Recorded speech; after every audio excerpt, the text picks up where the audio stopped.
Welcome, everyone. Today we're diving into a story that's, well, it's haunting and deeply revealing. It starts with a disappearance, but it really becomes about a hidden truth, buried deep in the vast Scottish Highlands, a truth that stayed secret for years. Until this really unlikely clue emerged, we're going to follow the tragic path of Tony Parsons, who was 63, full of life, and actually on this incredible mission for good when he vanished.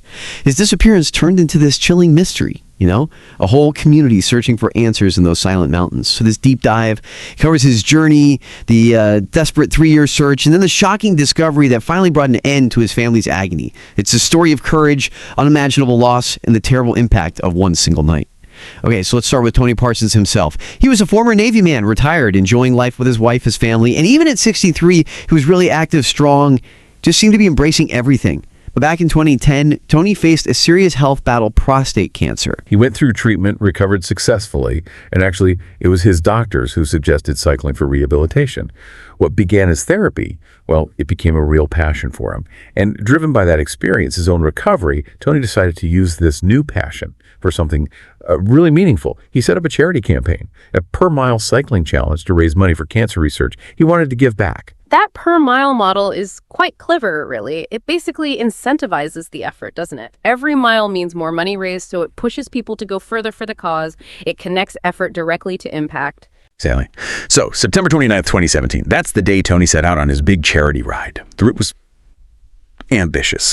From Fort William south along the A82, that iconic road through the Highlands, Glencoe, all the way back to his home in Tintrim. That's about 80 miles, 130 kilometers. And you picture that landscape, absolutely stunning, breathtaking, but also vast, remote. There's a definite sense of potential danger out there. Right, let's focus on that morning, September 29, 2017. Tony's wife, Margaret, she saw him off from home about 9:30 a.m. His plan involved catching a train to Fort William first, then cycling back. But here's where the timeline gets a bit concerning. He was meant to start cycling from Fort William much earlier, between, say, 10:30 a.m. and 1:00 p.m. But for some reason, we still don't really know why, he didn't actually start riding until 5:00 p.m. that evening, a significant delay. Just after he finally set off, he sent a text to Margaret, just letting her know he was on his way, and that was the last time they heard from him. As darkness fell, Tony was cycling through Glencoe Valley. The weather, which can change so fast up there, just turned nasty. It got dark, cold, pouring rain. Made an already tough ride, pretty treacherous and lonely. Yeah, the Highlands look beautiful, but they can be incredibly deceptive. Especially at night, conditions can flip from difficult to genuinely dangerous in, well, almost minutes.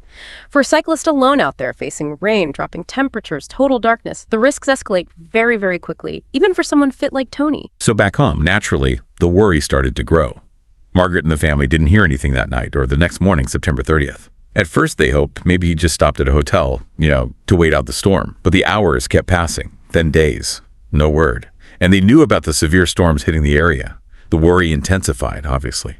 3 days after that last text message, on October 2nd, 2017, the family did what they had to do. They reported Tony Parsons missing. The police response was immediate. They know that area, the Highlands disappearances there, while not common, need a quick reaction because the terrain is so unforgiving. So the initial investigation, it focused on tracing his likely route down the A82. Their attention pretty quickly zoned in on Bridge of Orchy. It's a small village, a common stopping point after you come through Glencoe.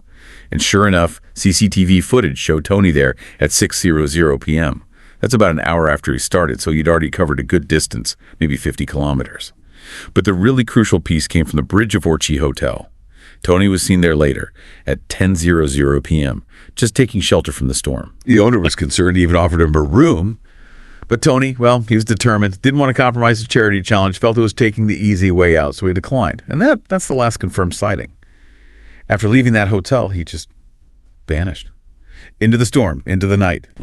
When someone with such a clear goal, like Tony, makes a choice, like that declining shelter, heading back out into those conditions, it must present a huge challenge for investigators, right? Oh, absolutely. It's incredibly frustrating for search teams. When someone makes a conscious decision, even for noble reasons like sticking to a challenge, that takes them off a predictable path, away from shelter. It just instantly creates this huge void. The search area explodes, becomes vastly more complex. You're looking for a needle in a haystack, often in really difficult remote country.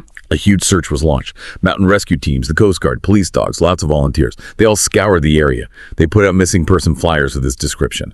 175 centimeters slender, gray hair, beard, Glasses, distinctive tattoos, anchor on his right arm, hawk on the left. Last seen wearing that bright waterproof jacket, cycling gear, helmet, boots, carrying a small backpack. But despite all that effort, nothing, not a single clue turned up. So on October 17th through the 17th, the official search had to be called off. Tony Parsons was listed as a missing person. And you can only imagine the agony for the Parsons family over the next few years, constantly asking police to reopen the case, holding on to hope, but living with that awful uncertainty. Okay, now we jump forward. 3 long, silent years later. It's December 2020. An anonymous woman contacts the police. We'll call her Miss A to protect her identity. And she has this absolutely shocking tip. Mrs. A explains she's engaged to a local guy, a farm worker in his late 20s named Alexander McKellar. Things had moved fast between them. They got engaged within just 2 months of meeting. And wanting total honesty before marriage, Miss Iana initiated this difficult conversation. A truth-telling moment, she called it. She asked Alexander, point blank, if he had any deep secrets, anything he needed to confess before they started their life together. And what he told her was just chilling. He admitted that he and his twin brother, Robert McKellar, had been driving drunk one night, hit someone, and buried the body on their farm. He insisted it was an accident, so they were both heavily intoxicated. That kind of confession revealing such a dark secret to a partner, it's psychologically very complex. For him, maybe it's trying to offload guilt. But for her, for Miss A, it puts her in an absolutely terrible position. It's an immediate moral crisis, loyalty versus doing the right thing, with massive potential danger to herself. Exactly. Ms. A was horrified, naturally, and she demanded proof. Alexander may be trying to convince her it was just a terrible accident, or maybe genuinely wanting to unburden himself fully. He agreed. He said he'd show her where they buried the body, on their farm, the Ock Estate. So, November 2020, Alexander drives Ms. A out to the farm. Ms. A, terrified but thinking ahead, she secretly starts filming part of the drive on her phone, wants evidence. And during that drive, she notices something seemingly small, a Red Bull can in the car. She takes it. As they get close to the spot Alexander says is the burial site, he takes her phone off her. Her fear must have just skyrocketed then. But Ms. A, incredibly brave and quick thinking in that moment, she had a plan. As Alexander's pointing out the rough area where the body is buried, she subtly, quietly drops that Red Bull can she'd taken from the car. An ingenious silent marker. Right on the spot. Alexander has no idea. On the drive back, Alexander tells her more about what happened that night. He and Robert had been drinking heavily after some hunting party at the Bridge of Orchy Hotel, the exact same hotel where Tony Parsons was last seen just hours before he vanished. Alexander's story is that he was driving fast, knew the road well, but swerved to avoid oncoming headlights and just hit a cyclist. And a cyclist. It was Tony Parsons. Then the McKellar brothers made that awful decision. Instead of calling for help, they decided to hide it. They took Tony's body back to their farm where they often buried animal carcasses. Their thinking was the smell of the animals would cover up any scent of human remains. And to explain the damage to their vehicle, they lied, said they'd hit a deer. It's hard to overstate how crucial Ms. A's actions were there. Her presence of mind under that kind of extreme duress to not only gather evidence, but to physically mark the location with that Red Bull can. It's truly exceptional. It shows incredible courage and ingenuity. That marker became vital. Mrs. A was utterly terrified after that. Sleepless nights, realizing the man she was planning to marry had confessed to this horrific act. She quickly found news reports online about Tony Parsons' disappearance from 2017. It all clicked into place. Her worst fears were confirmed. She wrestled with it for about a month, an agonizing decision. But then, in December 2020, she did the right thing. She contacted the police and told them everything. The police, understandably, had to be careful. They needed to verify Ms. A's story without tipping off Alexander. They asked her to keep cooperating, essentially making her an informant for another month. Yeah. Imagine the danger she was in. She later talked about the incredible stress, constantly terrified she'd be found out. Apparently, she got so paranoid that one time a bartender just casually offered her a Red Bull, and she nearly panicked, thinking it was some kind of secret police signal, because she was thinking about the can she'd left. But finally, the breakthrough came. Using the coordinates Mrs. A provided, the police went to the Ock Estate. They found the Red Bull can exactly where she dropped it, and they started to excavate.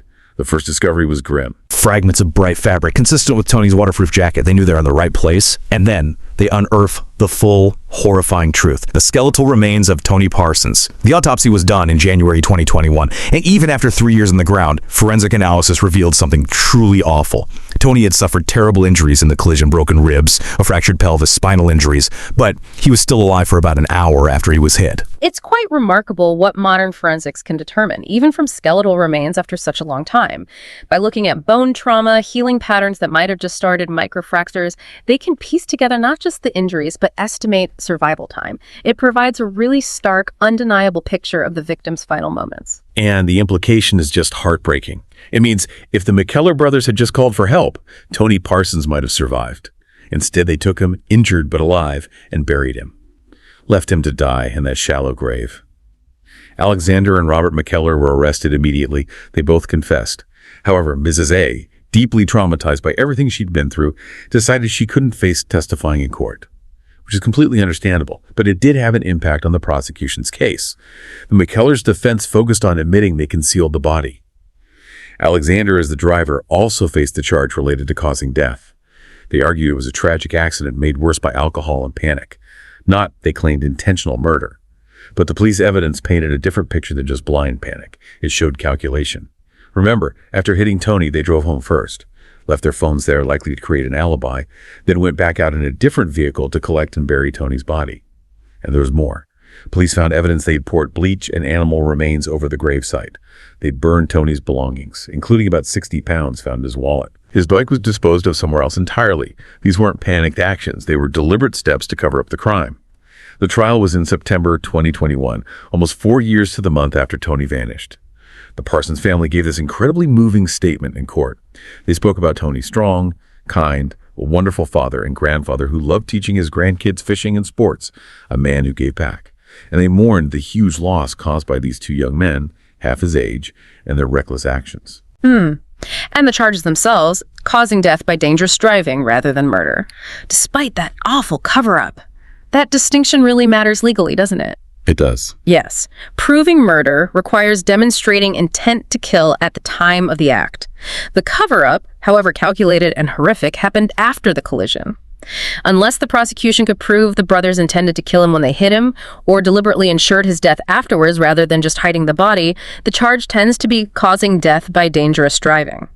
And Mrs. I not testifying, while understandable, would have made it much harder to prove anything about their state of mind or actions immediately after the collision, which might have been needed for a murder charge. So the sentence came down.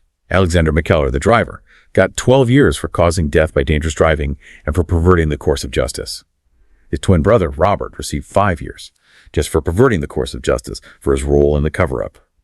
And despite, what many might see as relatively lenient sentences given the circumstances, especially the burying him alive part and no murder conviction, the Parsons family made the decision not to appeal. It seemed to convey this profound sense of just wanting it to be over, a desire for closure after years of uncertainty and pain. So this story, Tony Parsons' disappearance, the unbelievable clue of a Red Bull can, the truth revealed by Mrs. A's incredible courage. It really is a chilling deep dive. It serves as such a stark reminder, doesn't it, of the devastating fallout from choices like drunk driving, and that absolute moral need to seek help, not to hide wrongdoing. But it also, I think, highlights the extraordinary bravery people can find within themselves, even in the most terrifying situations. Mrs. A's actions brought light into a very dark place. Thank you so much for joining us today as we explored this unforgettable case. We hope it gives you something to reflect on about responsibility, about courage. If you found this story compelling and you want to hear more deep dives into cases like this, please do like, share, and subscribe to our channel, Horror Doc. Your support really helps us keep bringing these stories to you. Until next time, please take care of yourselves.